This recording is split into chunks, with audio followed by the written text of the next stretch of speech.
달팽이도 마음만 먹으면 바다를 건널 수 있다. 팔다리가 없는 40대 중년 남성이 영국과 프랑스 사이의 도보 해협을 헤엄쳐 건넜다면 당신은 믿으시겠어요? 저는 신문에 난 기사를 보고도 믿기 어려웠습니다. 그래서 일부러 인터넷을 검색해 제 눈으로 직접 동영상을 찾아보기까지 했는데요. 배영과 저병을 자유자재로 하면서 잘린 팔과 다리로 바다를 헤엄쳐 나가는 모습은 정말 감동적이었습니다. 그의 이름은 필립 크루아종. 프랑스 중서부 도시 생레미슈르크레즈에 사는 사람입니다. 1994년 텔레비전 안테나를 고치기 위해 지붕 위에 올라갔다가 그만 2만 볼트 전기에 감전돼 팔다리가 모두 절단돼 버렸어요. 그러나 그는 사고를 당한 지 16년째 되던 2010년 9월 18일 도보 해협을 헤엄쳐 건너는데 성공했습니다. 오전 8시에 영국 남부 포크스턴 해안에서 출발해 약 13시간을 헤엄치는 악전고투 끝에 밤 9시쯤 프랑스 북부 칼레 해변에 도착했습니다. 그는 도착하자마자 잘린 두 팔을 번쩍 치켜들면서 이렇게 말했다고 합니다. 나는 나 자신뿐만 아니라 불행한 사고로 삶의 의욕을 잃은 사람들을 위해 도전했습니다.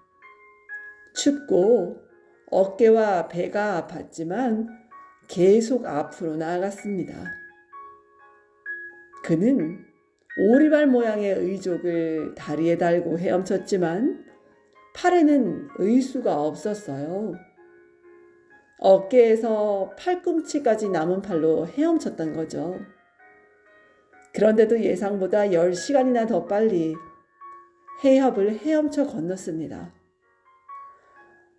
팔다리가 없는 장애인이 34km나 되는 이 구간을 헤엄쳐 건넌 것은 그가 최초라고 하네요. 도보 해협은 물이 차고 물살이 거세 수영 실력이 뛰어난 사람도 맨몸으로 횡단하기 어려운 곳이라고 하니 그저 놀랍기만 한데요. 그는 병원에 입원해 있을 때 도보 해협을 헤엄쳐 건너는 사람들에 관한 다큐멘터리를 보고 자신도 그렇게 해보겠다는 결심을 하고 일주일에 30시간씩 2년간 훈련해 왔다고 합니다. 하루 종일 전동 휠체어에 앉아 있어야 할 사람이 그런 준비를 하자 다들 무모한 도전이라고 많은 사람들이 그렇게 이야기를 했다고 해요. 그것은 분명 무모한 도전이었습니다. 인간은 바다에서 수영할 때 느끼는 두려움이 아주 크다고 합니다. 불빛 한 점 없는 캄캄한 밤바다에서 수영할 때는 더 큰 두려움을 느끼겠죠. 그런데도 그는 밤바다를 거뜬히 헤엄쳐 나갔습니다. 더구나 그가 도보 해협을 헤엄칠 때 수온은 15도 안팎 정도로 낮았다고 합니다. 이는 너무 차서 발을 담그지 못할 정도의 한여름 계곡물과 같은 수온으로 이렇게 수온이 낮으면 저체온증에 빠지고 호흡불능에 근육마비가 와서 혼수 상태가 된다고 해요.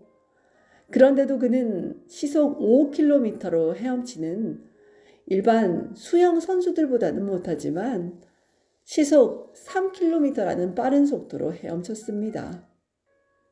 더구나 헤엄을 치는 동안 음식물을 통해 계속 칼로리를 보충해 주어야 했는데 두 손 없는 그가 먹는 일만 해도 그 얼마나 힘들었을까요? 그래도 그는 모든 악조건을 견뎌내고 도보 해협을 헤엄쳐 건넜습니다. 이 얼마나 놀랍고 위대한 일입니까? 수영 전문가에 의하면 그가 잘린 팔과 다리로 추진력을 낸다는 것은 거의 불가능한 일이었다고 해요. 근육 사용량이 보통 사람에 비해서 3분의 1 정도, 즉 등과 배 근육만을 사용해서 추진력을 얻기 때문에 바다를 수영하기란 아예 불가능했다고 합니다. 그런데도 그가 바다를 헤엄칠 수 있었던 것은 그에게 절대적 의지가 있었고 바다가 그를 허락했기 때문이라는 것입니다. 그는 사고가 나기 전에는 수영을 전혀 못하는 사람이었다고 합니다.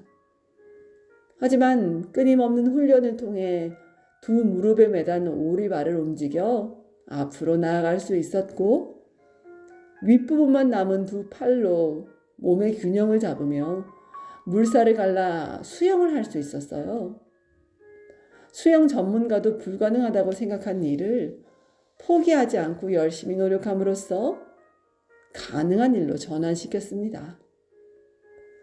무슨 일을 하려 할 때 불가능하다고 여겨지면 흔히 그 일을 바다를 건너는 달팽이에 비유합니다. 도버 해협을 헤엄쳐 건넌 필립 크루아종의 이야기를 처음 들었을 때 저도 그 말이 떠올랐어요. 그러나 곧 그 말을 수정했습니다. 그는 바다를 건너지 못한 달팽이가 아니라 바다를 건너간 달팽이입니다.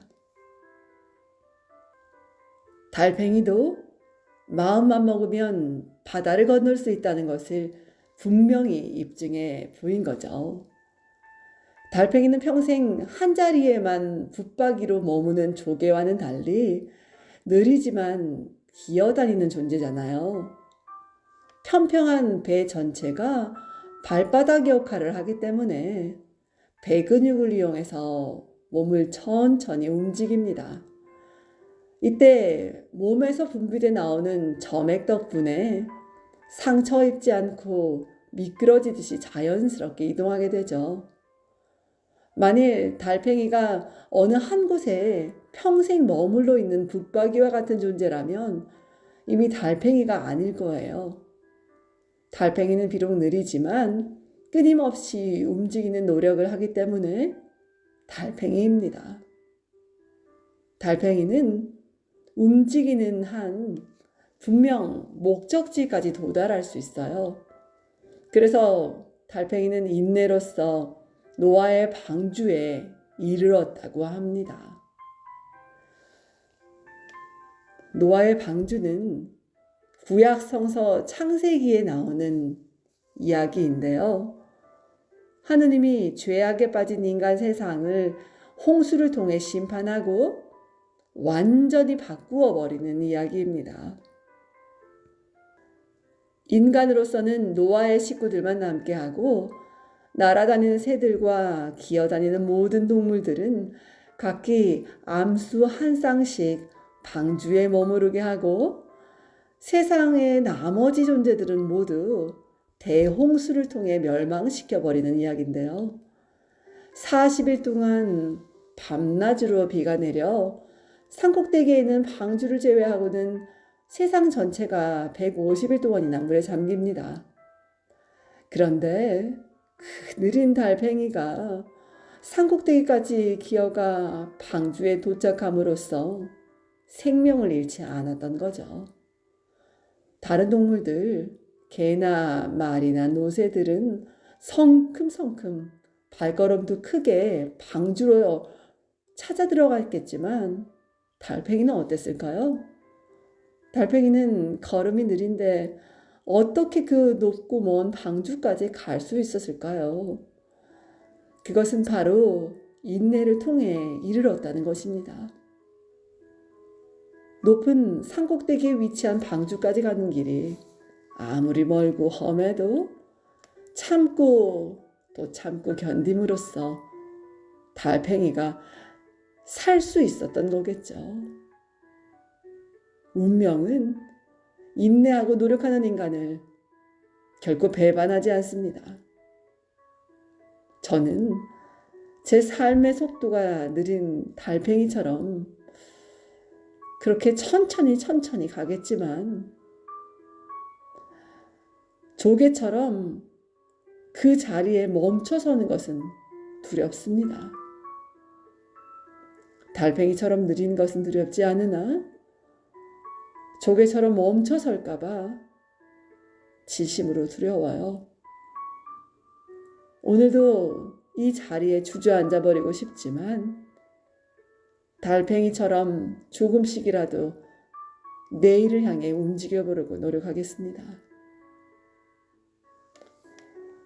이상 내 인생의 용기가 되어준 한마디 책을 낭독해 보았습니다. 오늘도 느릿느릿 걸어가지만 절대 포기하지 않고 주저앉지 않는 달팽이 같은 여러분 되시기 바랍니다. 고맙습니다. 좋은 날 되십시오.